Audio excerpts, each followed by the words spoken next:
Hello and welcome to part 2 of the 13th Busiversary. This is the annual anniversary retrospective show of Flying Focus Video Collective, where we look back at the programs we did over the past year. My name is Dan Handelman, and I've been a producer with Flying Focus since 1991 when we started. And if you too want to get involved, you can email us at ffvc@flyingfocus.org. It's so exciting, we have our own domain name. And Yvonne, you want to tell people about their phone numbers if they want to get involved, and tell them who you are? Well, I'm Yvonne Simmons, and our phone numbers are 503-321-5051 and 503-239-7456. So we'll be repeating those throughout the show, and what we're going to see is some of the producers and some of the crew people who worked on the different programs we did over the past year, introducing clips from their shows. So stay tuned, and we hope you'll learn something, and hopefully you'll get educated and activated. I'm speaking with Morgan Currie and asking the question how you got involved with Flying Focus, and if you'll tell us something about your clip. All right. In April of 2004, I was volunteering for the Portland Documentary and Experimental Film Festival, the PDX Fest. Right. And one of the things I was in charge with was entertaining Dee Dee Halleck, who was one of the visiting filmmakers for the festival. And I've been a huge fan of her for years. I really admire her writings and her activism. And so I was thinking it would be really appropriate if she did an interview for cable access to generate support for her being in town. And that was especially appropriate because she helped form some of the initial legislation that sanctioned cable access and made it a public forum. Great. So I was able to interview her, and in order to do that, I had to get in touch with someone. So I let some people at the Portland Community Media Center know that she was in town, and they put out a general call, and you got in touch with me. Right. And That's right. and so through that, I was able to interview Dee Dee, and I edited the clip, and so it turned in some ways into a collaboration between me and PC, and so that's pretty much how I initially got involved. Let's look at your clip, see how it worked out. Okay. Well, Paper Tiger began in 1981. A number of us had done a lot of activism around public television, actually, to try to get independent work put on public television. And we became kind of discouraged because I think public television is a fortress that it's hard to scale.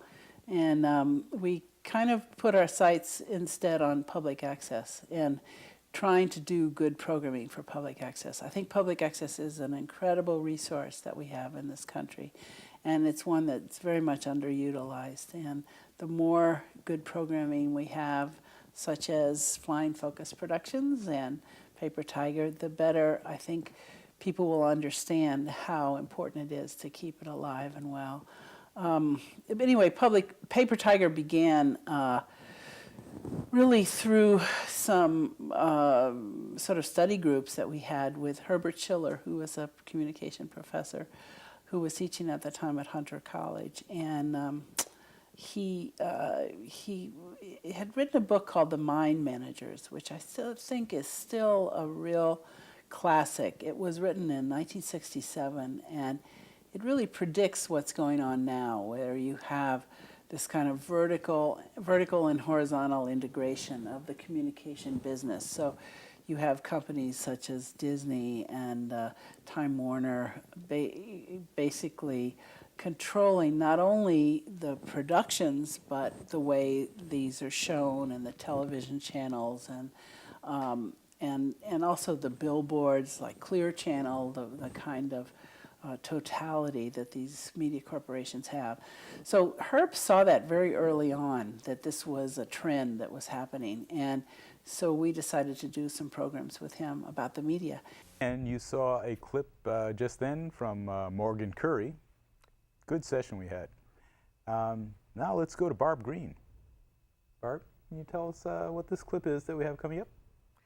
Yes, this is from a two-part show on workers' rights.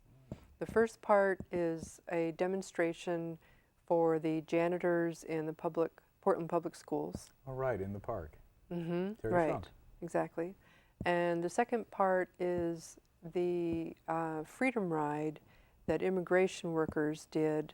And they started out in Pioneer Courthouse Square with a ceremony that involved the Aztec dancers. It's very cool. Very good. Let's take a look. These are custodians who cleaned the Portland Public Schools, some of them for 25 years. These folks had good jobs with family wages, with fully paid health care, with good pension benefits.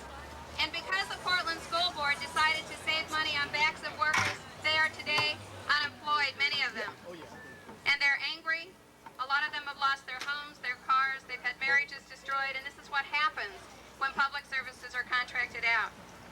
So we think today to not acknowledge the struggle that they're under and recognize their rights to have a living wage as well in this community, the kind of wages that we're struggling for, would be a real failure not to recognize that. So let's give them a round of applause, that we support them.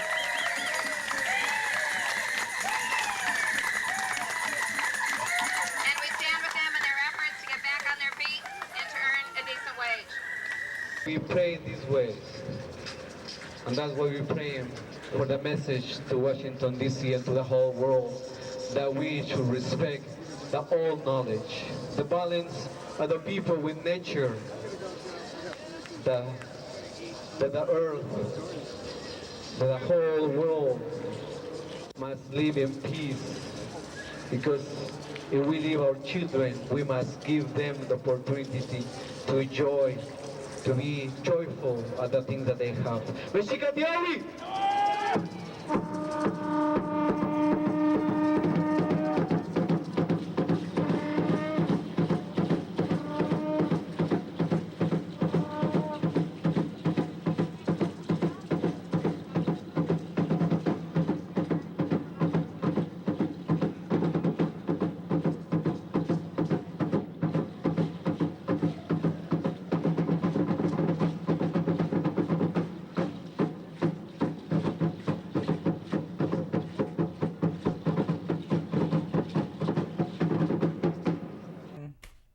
So, tell us about when you started with Flying Focus.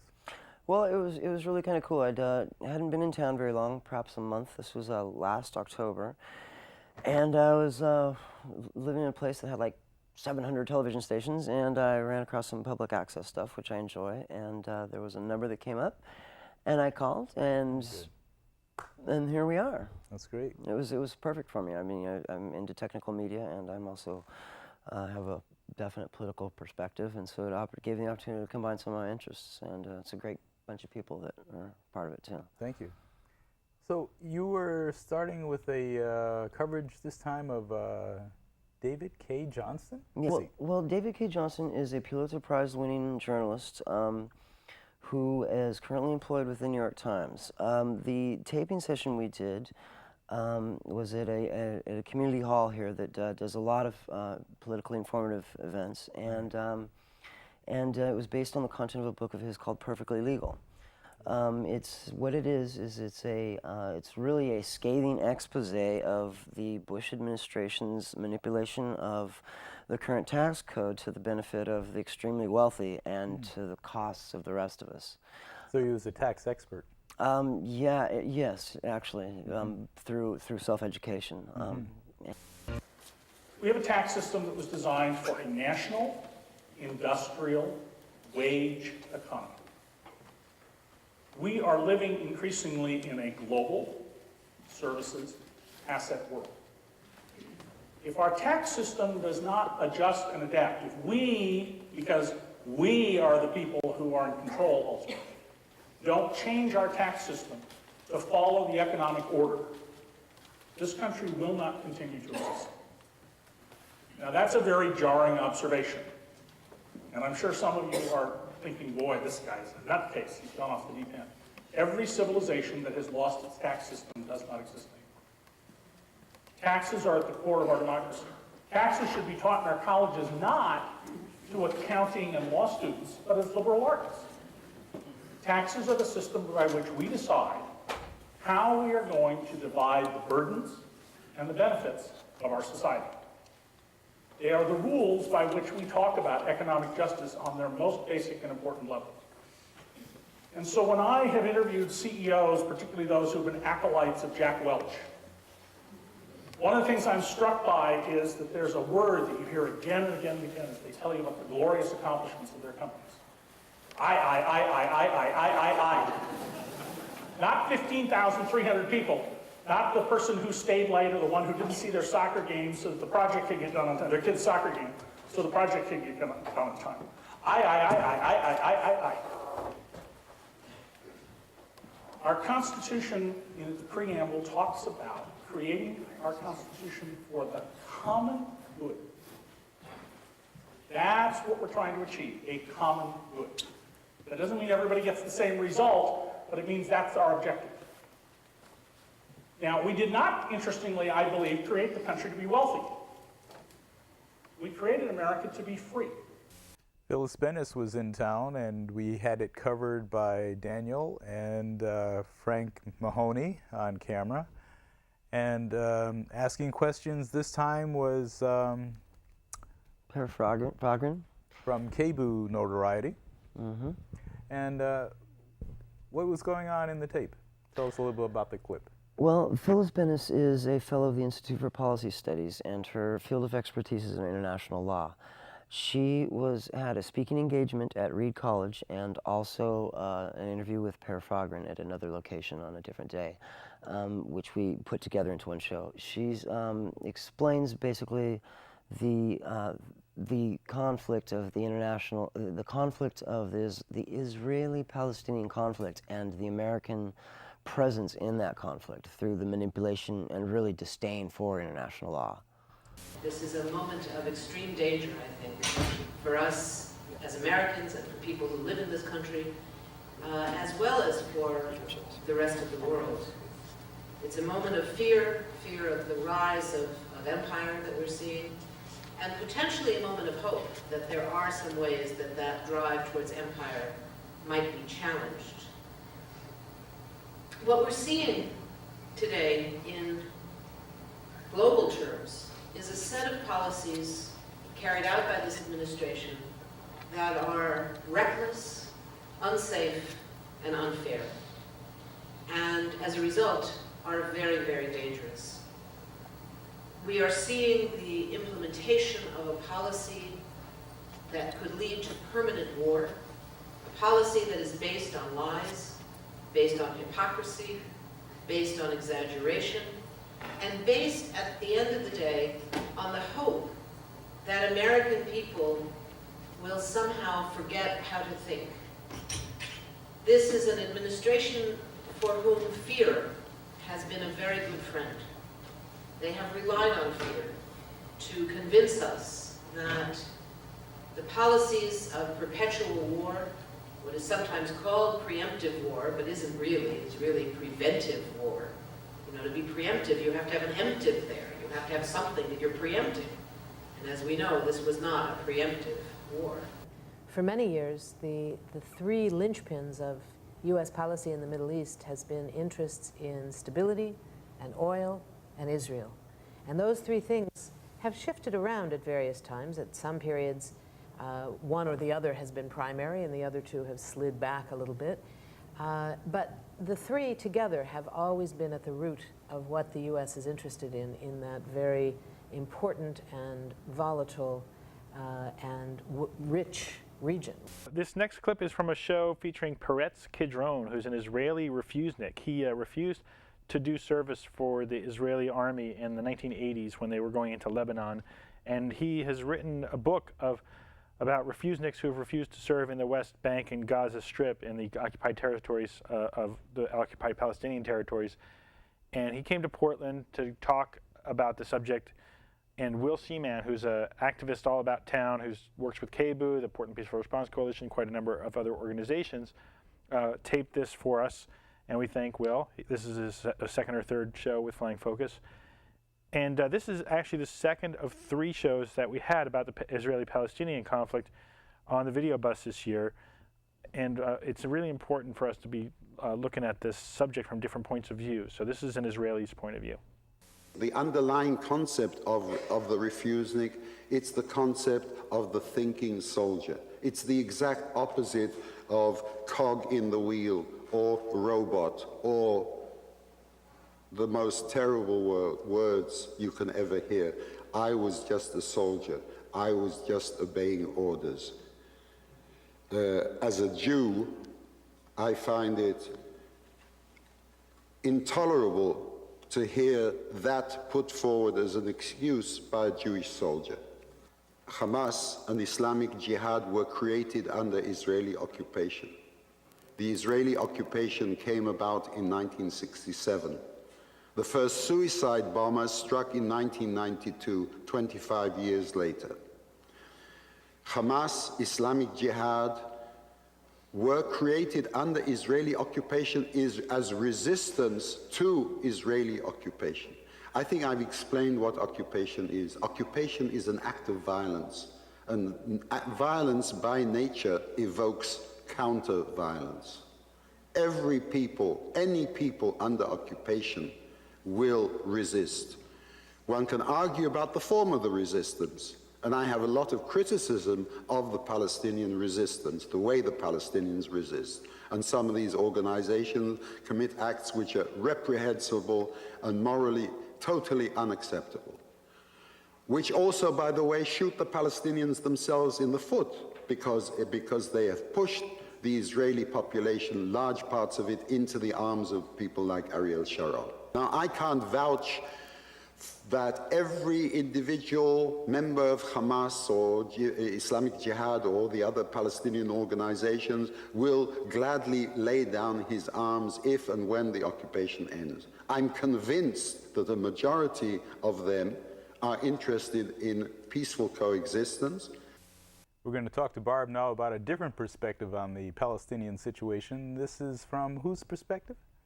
This is from the perspective of a Christian minister who is a Palestinian. He was born and raised there. And this is one of the main benefits to me from working with Flying Focus has been a great increase in knowledge, not from the perspective of mainstream media who are embedded with the US military, but from people who actually live there or have been there and know the real story, and you get to hear it directly from them. In depth. In depth, yeah, so it's very interesting. Take a look. Mm-hmm. I came across what one person has written as an advice. It says, watch your thoughts, they become words. Watch your words, they become actions. Watch your actions, they become habits. Watch your habits, they become your character. Watch your character, it becomes your destiny. In the past, Israel produced a system of control, and people have written about it. The segmentation of the Palestinian areas, co-optation, other forms of control. Today, Israel's policies are subjugation, suppression, humiliation. This is so obvious to many of our people. I was reading recently what some psychologists have written, and let me just quote a small part for you. Experimental psychologists have been trying to study the aggressive behavior and the violence which some people exhibit. The consensus that has emerged from all this study that the most potent stimulus of aggression and violence is insult and humiliation. In other words, the most effective way, and often the only way, to provoke someone to become violent is to insult him. This is what the psychologists tell us, and I'm sure many Israelis realize this. But that's exactly what's happening every day on the West Bank and in the Gaza Strip. Barb is going to give us an introduction to the Iraq situation now. Tell us about this next clip coming up, if you would. This next clip is a talk given by Medea Benjamin, who is an absolutely amazing woman. And she's talking about time that she spent in Iraq in some of the most dangerous places right after the U.S. occupation of Iraq. Brave woman. Hard to see over the podium, but big actions. Absolutely. De-Baathification is to say that anybody who collaborated with Saddam Hussein's government will be thrown out of their jobs, and many of them thrown into prison. Well, I met one Iraqi whose son in high school, his high school English teacher, as well as many of the other teachers in the high school, were thrown out of their jobs because they were members of the Ba'ath Party. Now, they had to become members of the Ba'ath Party in order to get their jobs. And this particular father was incensed that his son's teachers had been thrown out because they were members of the Ba'ath Party. And he went back to his house and he said, I decided that I would defy Paul Bremer, you know, the US Viceroy in Iraq, because there had been issued an order that you're not allowed to have pictures of Saddam Hussein. And he said, I went to my computer and I printed out and I blew up a big picture of Saddam Hussein. And he said it just wasn't any picture of Saddam Hussein. It was a picture of Saddam Hussein shaking hands with Donald Rumsfeld.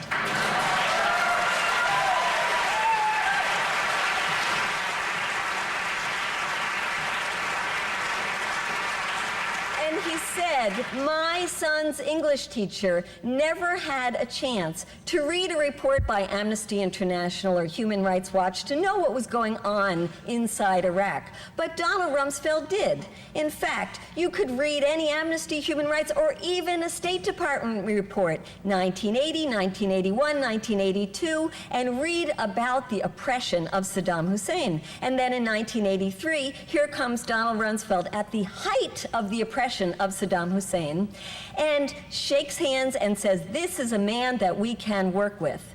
So he said to me, if we are going to throw people out of their jobs for collaboration with Saddam Hussein, let us start with Donald Rumsfeld.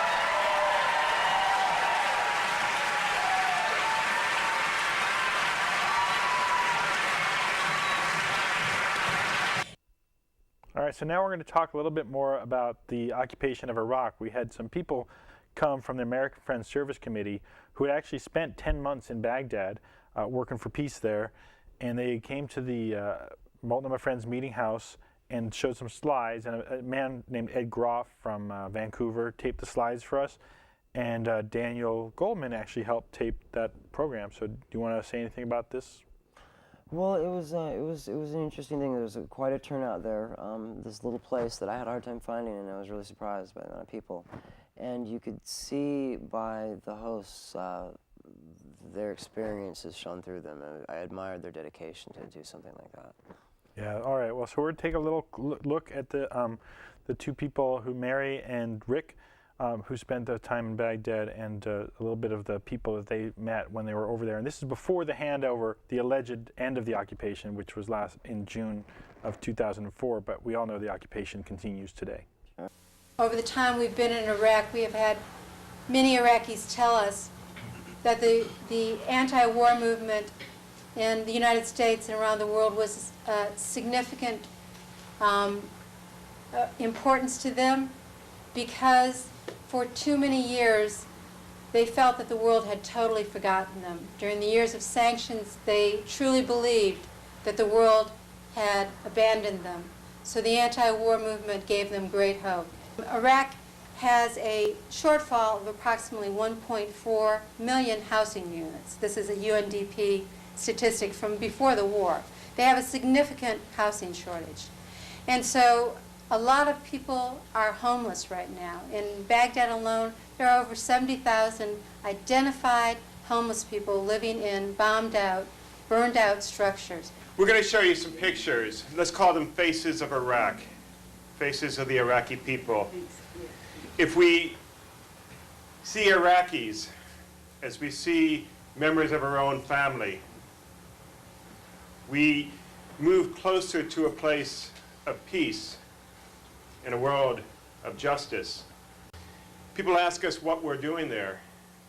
Well, we know when this transition of new American forces are in Iraq, there'll be 110,000 Americans with guns, suggesting to Iraqis at the end of their guns they should move towards diplomacy. At the end of the guns, move towards democracy. We think it's important for some Americans to be there who believe that there are other ways to achieve peace, through nonviolence, through dialogue, communication. We're there in large part to support the emerging civil society in Iraq, and we do that by supporting some of the emerging non-governmental organizations. So that does it for part 2 of the 13th Busiversary. We've been doing this 13 years. I hope you got something out of it. We had shows about labor, we had shows about the economy, we had shows about foreign affairs, we had shows about how to organize for change. And you too can be part of our efforts to make the world a better place. Flying Focus Video Collective, we're all volunteers here, and you can see we're just ordinary people. Our email is ffvc@flyingfocus.org. And Daniel, want to do the phone numbers? Well, the phone numbers are 503-321-5051 and 239-7456. And it's really a wonderful thing to be a part of. You know, I don't think there's a better way to make people, you know, educated on what's going on. All right, so thanks for tuning in, and we'll be back next week with another program. And keep watching Flying Focus, and we hope that if you have any questions or comments, that you'll get in touch with us, especially if you want to be involved. Thanks very much. Get involved.